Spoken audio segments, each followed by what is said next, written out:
All right, how you guys all doing? Good? All right, still a little energy left. Great, great, great. So this is going to be navigating Google Cloud Platform. It's meant to be an overview. If you are not familiar with Google Cloud Platform, well, you're in the right spot.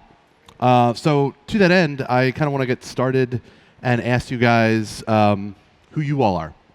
So obviously you're all I/O attendees. That's great. But who here spends most of their time developing? Okay, if you do that, are you mostly front-end developers or client-side, like Android developers, or back-end developers? Okay, good mix. How many people are systems people? How many do both? Because you love DevOps or because your company won't hire more people? Which is it? Okay. How many people here tell developers or system people what to do? Managers? We're just at the cutoff or where manager jokes still fly because there's more of us than there are of you. Good. Okay. So that gives me a good idea of who you guys are and what I can talk about. My goal here is to help you guys identify the pieces of Google Cloud Platform that make sense for you. And this is sometimes difficult because if you look, like this is when we show off Google Cloud Platform, it ends up showing up like something like this, and I sort of understand it. We actually have drills where we test if you can identify each thing by the logo. But I think for someone coming to it, it's hard to know, like, what are all these things?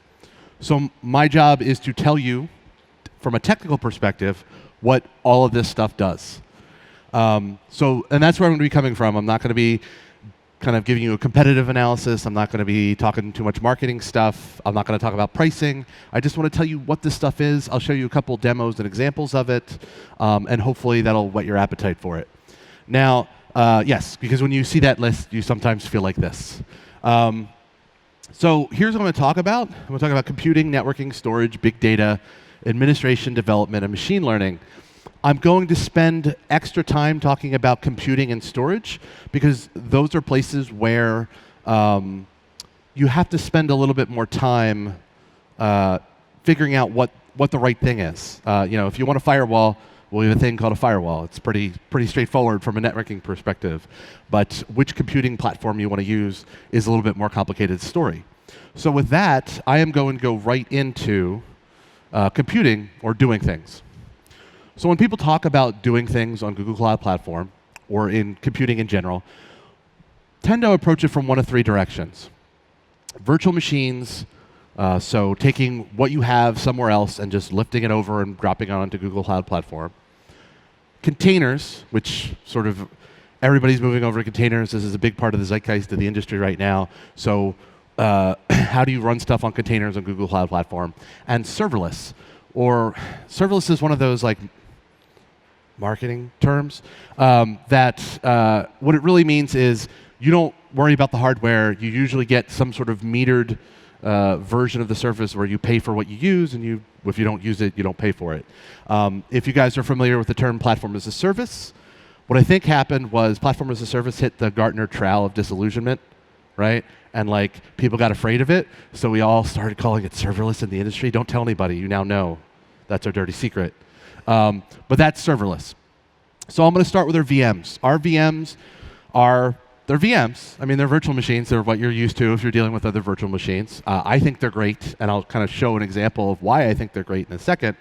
But their capacity is pretty great, from 1 to 64 processors, half a gig of RAM to all the way up to 416 gigs of RAM. We have various limits for your persistent disk, whether it's 65 terabytes for just plain persistent, 3 terabytes for SSD, 200 gigs of RAM disk you can also do. We can also include GPUs in that now, which is really awesome. Nice addition to the list. We have pre-configured images so that if you're running whatever flavor of Linux you want to run, we can pretty much already give you an image for it. We also have Windows images. If one of the things we have is it's not the right fit for you, you can take one of our images and customize it, save it as an image, and use it in creating your VMs. So you can build your own. You can also build your own from scratch and upload them. And we like to say they spin up in tens of seconds. And what that means is when you're in your hotel room practicing before speaking at I/O, to both you guys here and the audience on the live stream, when you're practicing, it takes like 20 seconds. When you're in front of people, it takes like 80 to 100, and I don't know how it knows, but it knows. So we're going to see how fast it spins up today, because I'm going to do a demo. I'm going to do a demo in a second, because I want to talk about one more thing, which is virtual machine, Cloud Launcher. You may want images already built, software packages like, let's say you want Redis, or you want a Barracuda firewall setup. We have pre-built images of a whole list of services that you might want.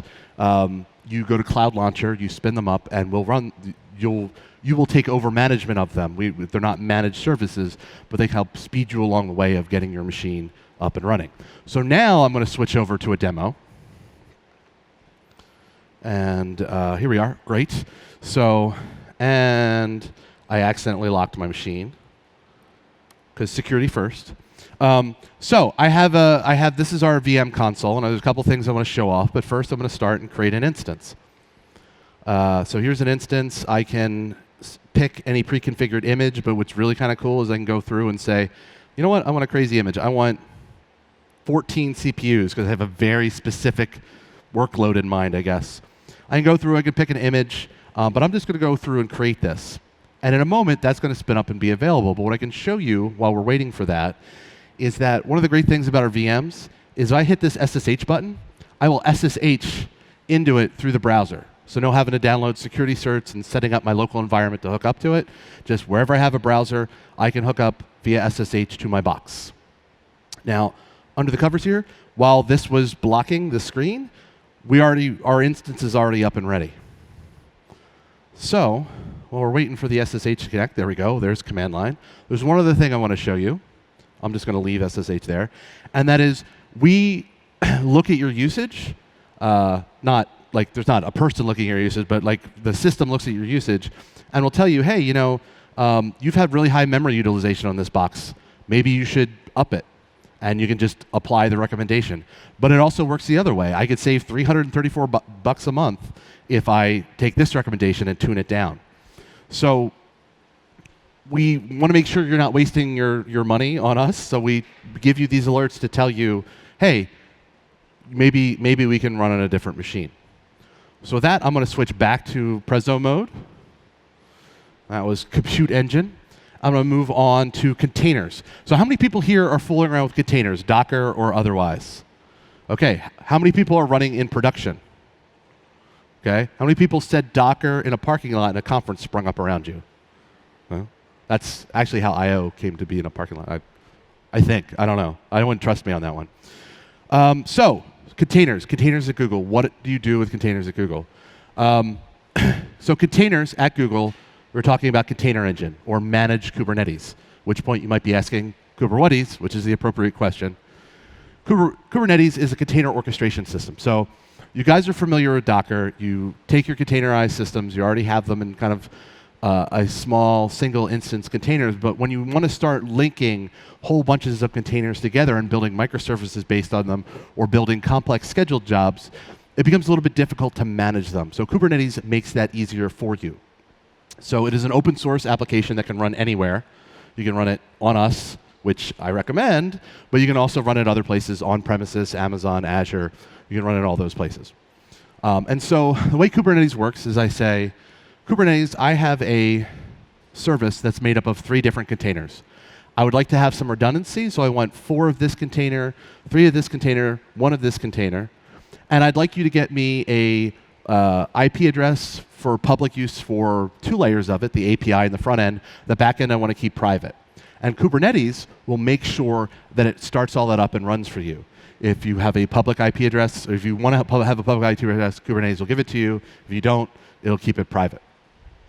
So Kubernetes, we talked about running on top of Kubernetes, but now we're going to talk about actually building a Kubernetes cluster for yourself if you're running on-prem or somewhere else. So first you have to build up all the machines. Once you build up the machines, you then have to install Kubernetes on it. After you install Kubernetes on it, you have to set up a network and get the network running. You then have to set up services like DNS for service discovery so that when you say, this guy I want to be public and this one in private, that all gets sorted out. Then because people like to know what's going on with their systems, you probably want to do logging and you want to do monitoring. Then to go a step further, containers are ephemeral. So you don't want to store data on containers. So what you want to do is you want to build disks that live outside the containers that can live even if the containers themselves go up and down. If you need it, this is great, but this is a lot of work. So the other thing you could do is on Google Cloud Platform, we have this thing called Container Engine, and there's this button, create a container cluster. And that is exactly the same thing I did without all of the steps involved. It'll just do all of that for you and keep maintaining the OS and the Kubernetes version, so you don't have to manage any of the system. You just run on top of Kubernetes. So I'm going to show a quick demo of Kubernetes in action. So I'm going to switch over to my laptop here. So I have a visualizer up with nothing on it because nothing is running yet. I'm going to switch over to my IDE here. And, wrong terminal window. Switch over here. And, nope. Abort. There we go. And what I'm going to do is I'm going to deploy 7 applications onto this Kubernetes cluster that I'm running. So I'll hit run. The command isn't that, it's just a make file. Oh. We got an error. I know why. All right. So I logged in earlier thinking that it would save me, but no. Gcloud auth login. There we go. Yep, I'm allowed to do this. Trust me. All right, I'll switch back here. Make env, make creds, and make deploy. Also helps if you spell it right. There we go. All right, so I'm going to deploy 7 applications. There we go. Now it's working. Just had to log in. So now when I switch, we should see. There we go. Oh, there we go. All right, now they're starting up. So in that time, I launched 7 applications. It happened so fast that while I was muddling around with logging in and making sure all my credentials are correct, it did it.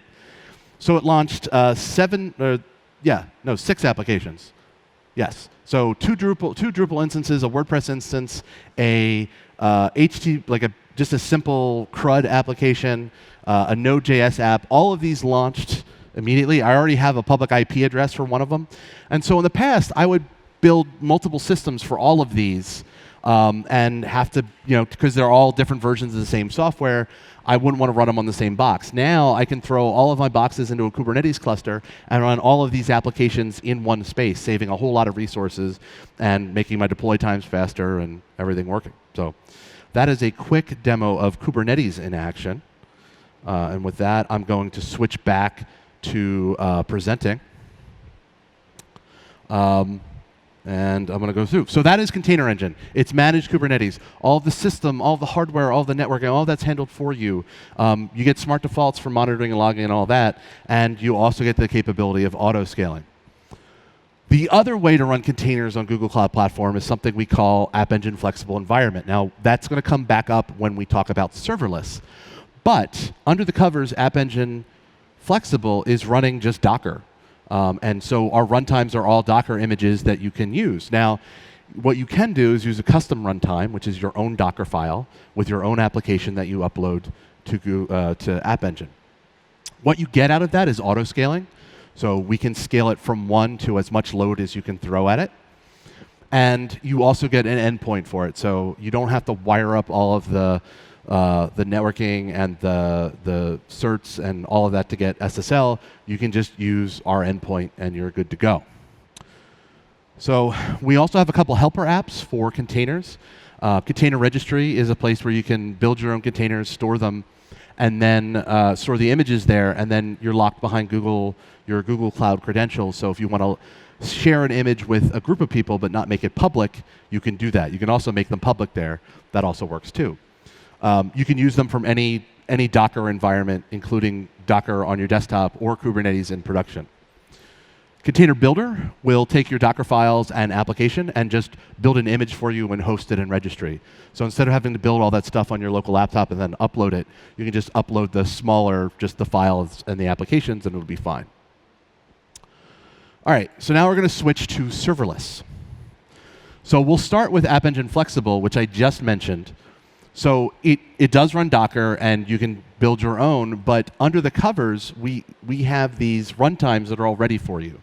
So Java, Python, Node, Ruby, PHP, Go. And what that gives you is the ability to kind of just upload your code. You don't have to worry about the Docker file at all, as long as it's one of those runtimes, and we'll just run it for you. And so that same kind of advantage you got before of just having scale and one endpoint is already there for you. Now, we also have this thing called App Engine Standard, which is, if you are familiar with App Engine from before, like you've been to a couple of these and seen us talk about it, is the App Engine that we've had out for a while. It's restricted in its languages, and the restrictions go a little deeper. You can't write to the file system. You can't use extensions. You have to write in only the language we provide you. But in return for that, you get like very, very quickly scaling applications. So if you have very variable load, and sometimes it rests to 0, you can use App Engine to sort of manage that and only pay for it when you need it. And I'm going to show an example of this, of just how rapidly App Engine can scale. The last piece of this is Cloud Functions. App Engine, the unit of abstraction for your serverless app, is an application. So all the wiring, all the routing, all the pieces that make your code eventually surface up to an endpoint. With functions, we get rid of all the application, and all you're doing is writing a function that you're kind of making serverless.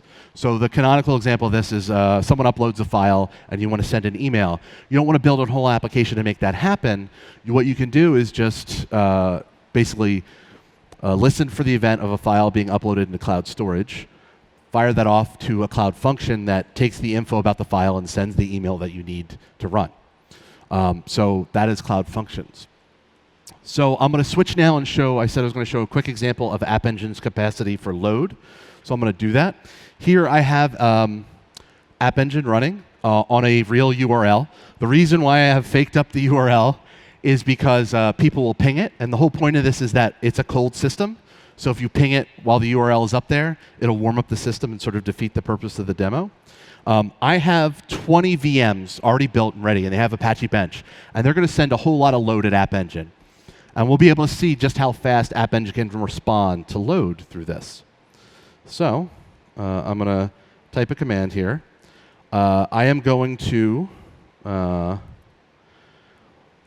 basically, I know it's hard to see at the bottom, but basically I'm going to send, using Apache Bench, each node is going to send 500 hits at that URL, and it's going to do it with 100 concurrent hits at a time.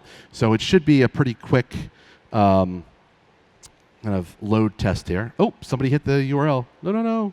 There we go, refreshed. It'll still work, it'll be fine. So,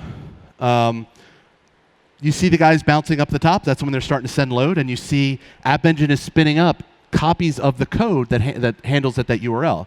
So as the load increases, as all of these machines are hammering that URL, App Engine says, fine, we can handle it. We'll just spin up more instances to handle it. So this should go to precisely 10,000 hits. And now that I've said that, I've guaranteed that it won't, because demo gods don't like me. But we're spinning down, and boom, there was that one extra one that we had in the beginning. So we went to 10,000 hits, plus 1. But that's how quickly App Engine Standard can respond to your needs. With that, I'm going to switch back to the app. Yep, there we go. And I'm going to move forward. All right, so that is everything about computing, and now I'm going to go through just sort of a quick list of networking to clear our palettes before we go to storage. Networking, what do people ask for? I am hitting the wrong button. There we go. All right, so you want to hook up a network on your own system, in your own Google Cloud project. Virtual Cloud Network is the way to do that. If you want to peer directly with Google so you can get faster throughput between your site and Google, you can use Cloud Interconnect to do that. If you need a VPN, we do have a VPN available. It is gateway to gateway only, so not hooking up your road warriors. You're basically just securing a connection to another location. So your premises to Google, or say AWS to Google instead. We also have a firewall. That's another thing that you want. It's hidden in the network settings, but it is there for you. Other things that people ask for, do we have a CDN? Yes, we have a CDN. You activate it through our load balancers, and it uses HTTP headers to determine whether or not something should be cached. We have DNS servers. Little trivia. The only product I've ever seen that we have that has a 100% uptime SLA is our DNS authoritative name servers. So you can run your DNS on us and take advantage of our very available name servers.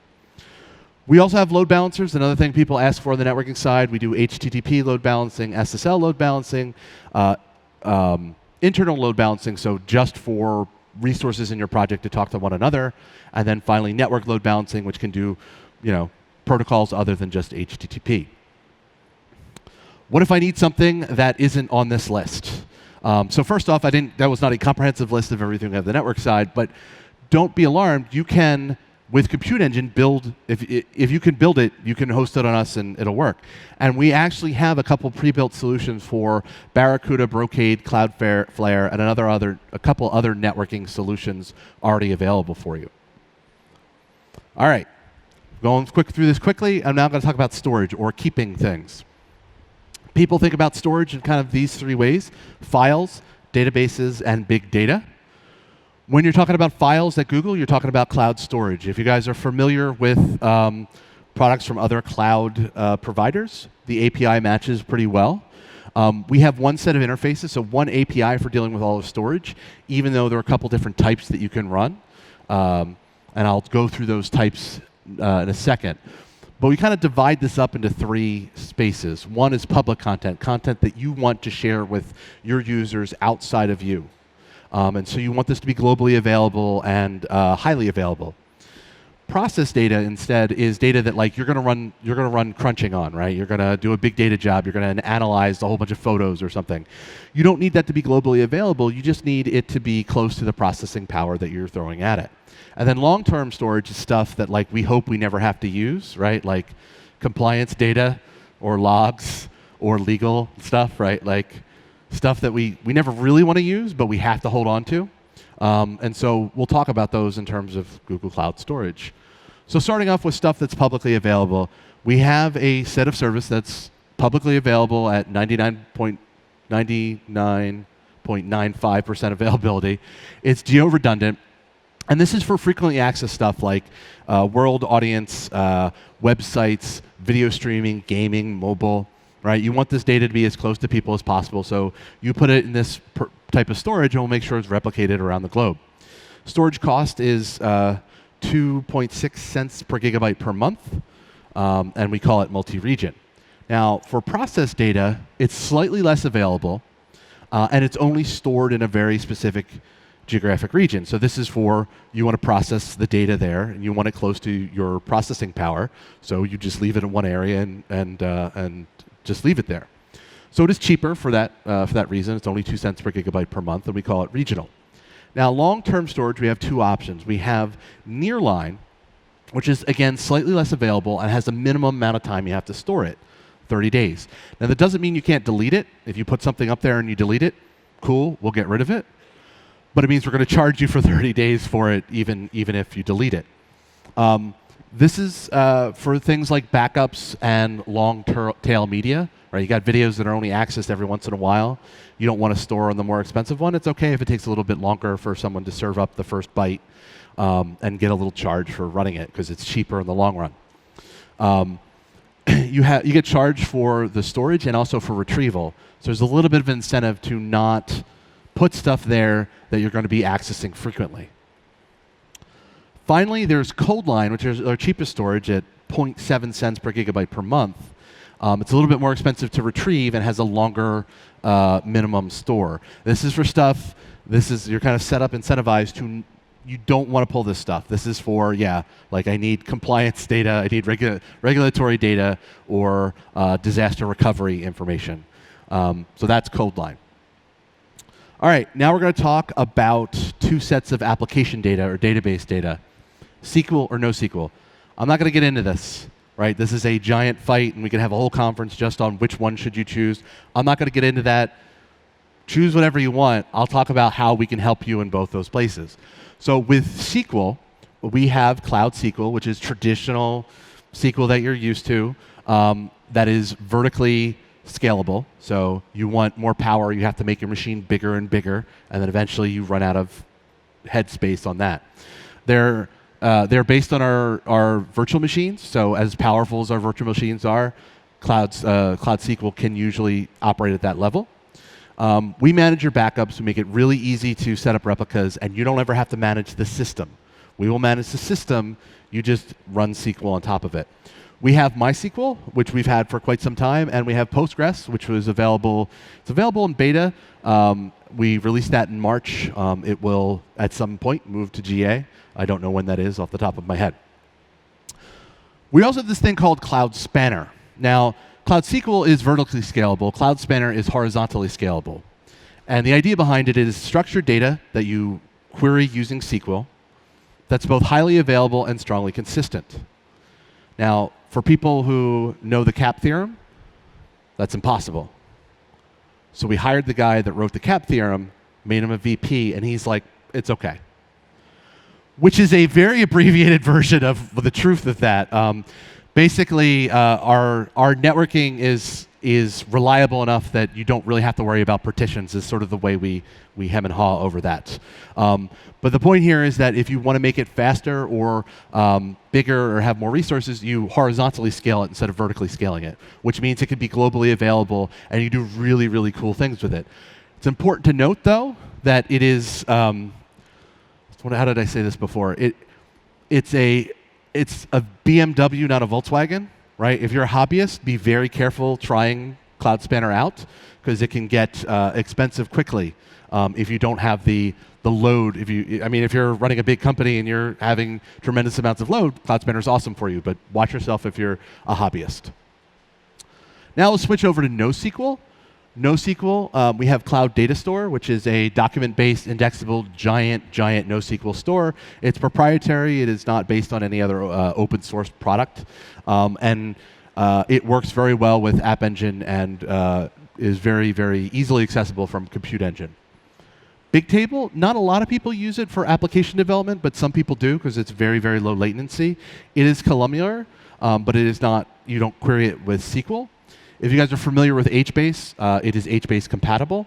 And this is another tool where you need scale to make it cost effective. So if you have less than a terabyte of data, we recommend not using it. We recommend using probably Data Store or another solution.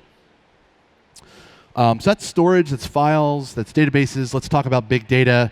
Where do you store big data on Google Cloud Platform? Any of these, right? Because big data is just data that to get insight out of, you need to run additional processes on that are not supported by the, like MySQL can be big data if it's big enough, right? And you can't get insight out of it using just SQL. So any of these can store big data with the caveat that Cloud SQL is only vertically scalable. So at some point, you're going to hit that 65 terabytes of disk space per VM. And you're going to have to figure out some other way of scaling that. Now, a really quick thing on big data, we also have this tool called BigQuery, which is awesome for running kind of ad hoc data analysis. Basically, you pipe in semi-structured data to it. We can analyze it quickly, and you can use SQL to analyze the data, which is really awesome. Instead of having to spin up a Hadoop job and worry about how to structure your query, you can just use SQL that everyone's kind of, at this point, familiar with and can roll with. How do we do it?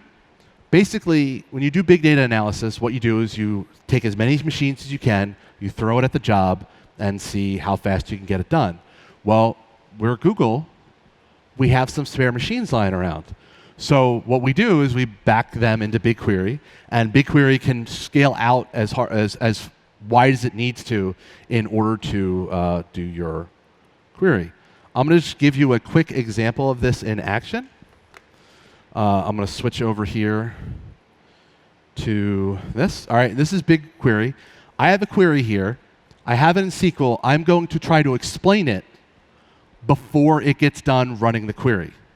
All right? So let me see if I can do this. I'm going to have to talk fast to do it.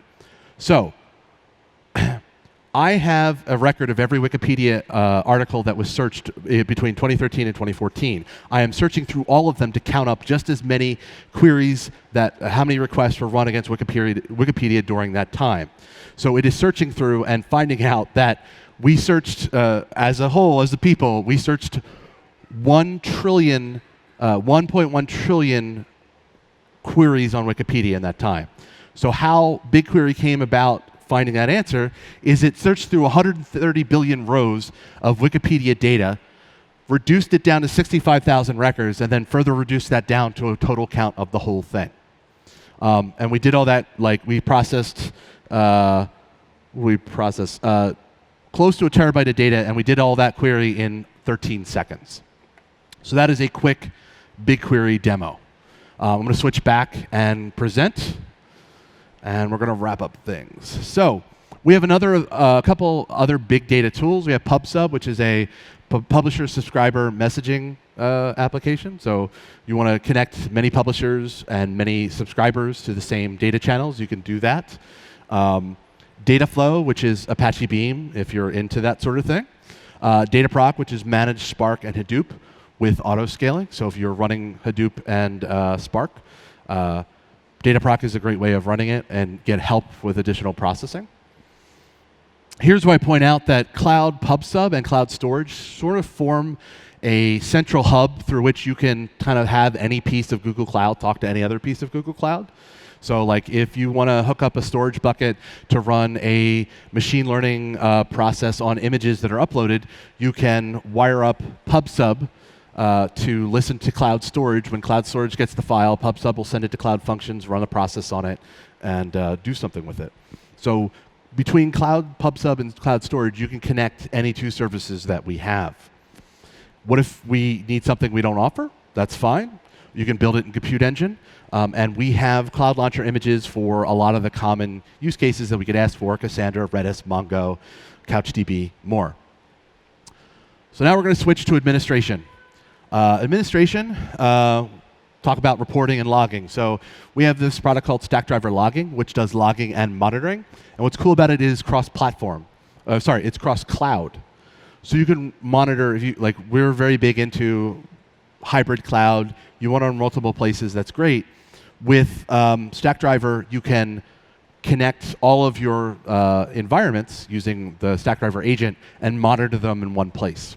So with Stackdriver logging and monitoring, do that. Security, how do I lock things down? We have a product called Cloud IAM, allow you to build groups of resources, make role-based permissions, finally tune those permissions, and those will vary from product to product, right? Like Cloud Storage is going to have a different set of permissions than, say, Compute Engine.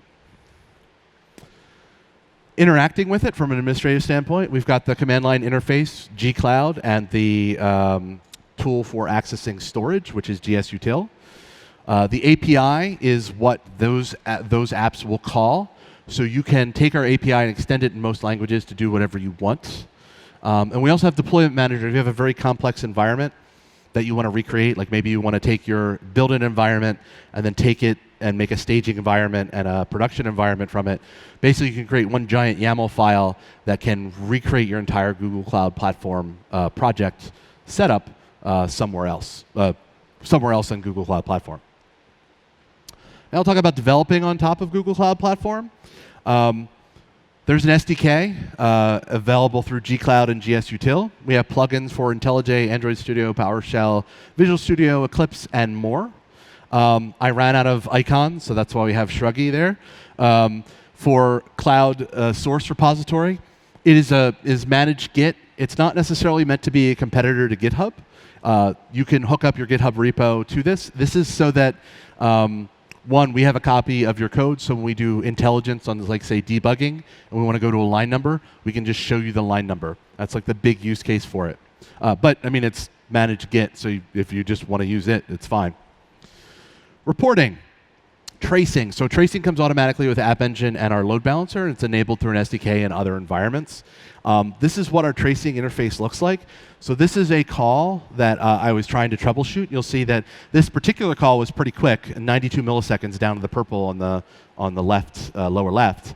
You can see above it that most of the time it's happening in the amount of time that I want it to. But there are a couple times on the graph that it wasn't. So I can select one of those, then show the logs for it and see what was going on at that time. Really helps me debug my applications running on App Engine. Reporting, error reporting, any errors that you kind of miss or you're not trapping through other means, go to this interface here. And I've actually found it both great and a little embarrassing. Like, crap, I missed trapping those errors and handling those errors, but they're here. And now I can use that to help troubleshoot my application going forward. Debugging. We do stack driver debugging on App Engine, Java, Python, Node.js, and Ruby. Also available via an SDK on Java, Python, and Go. API Manager. So we have a lot of APIs at Google, Maps and YouTube and all our various services. With Google Cloud Platform, you can use default credentials, so you don't have to set up all the certs. You're going to say, use my project's default credentials to use this API, and it makes hooking up a lot of this stuff a lot easier. Machine learning. All right, finishing up. People that are doing machine learning, first off, there are a lot more talks today, so they might address this in much more detail. But typically, you want to use a model, you want to create a model, or you want to extend a model.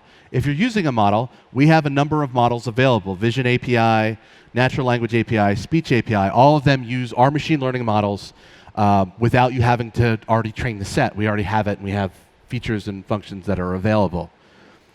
If you want to train your own models, we have this thing called Cloud ML Engine, which is managed TensorFlow, which you might say, what flow? TensorFlow. TensorFlow is an open source ML library that helps you build models. You can also take your models and extend them in TensorFlow. It allows you to compute with a various level of either CPU, GPU, or now, in the near future, TPU resources. So this is a tool that you can use to build your model, whether it's on your own laptop or on-prem or in our cloud. You can then take your models and run them on Cloud ML Engine, which is a managed TensorFlow. And it has some smart defaults and can do some self-tuning to help you run better. And it's portable. Anything you do there, you'll be able to move onto your laptop and go further with. All right, with that, hopefully, we've rewrited the table that we knocked over in the beginning when we saw that giant list of all of our stuff. But make no about it, there is a lot of stuff here. I talked about over 40 products, and I had 40 minutes to do it. So that's why I was sort of machine gun going through it. There's a lot there. My hope is that you now can look at this list of all of these crazy hexagons and find solutions to your problems there. If you need more info and you want to know where to go next, first off, I'd say we have a free trial. Google cloud.google.com/free. Sign up, $300 for 12 months, which you can run a lot of stuff on. We also have a free tier that we have if you only spin up the smallest VM we have, it's free. If you spin up 2, you have to pay for the second one. And then if you have questions about anything I said here, because I won't have time for Q&A, I want to direct you to, on the map, there's this yellow line from where you are now in stage 5 all the way up to Dome H or Sandbox H. That is where a lot of the cloud people are hanging out. You can see a couple demos of a couple things we've done, and you can ask questions. And that's where I'll be. If you have any questions about anything I sped through here, that's where I'll be. So with that, I will say thank you very much, and hope you enjoy the rest of I/O.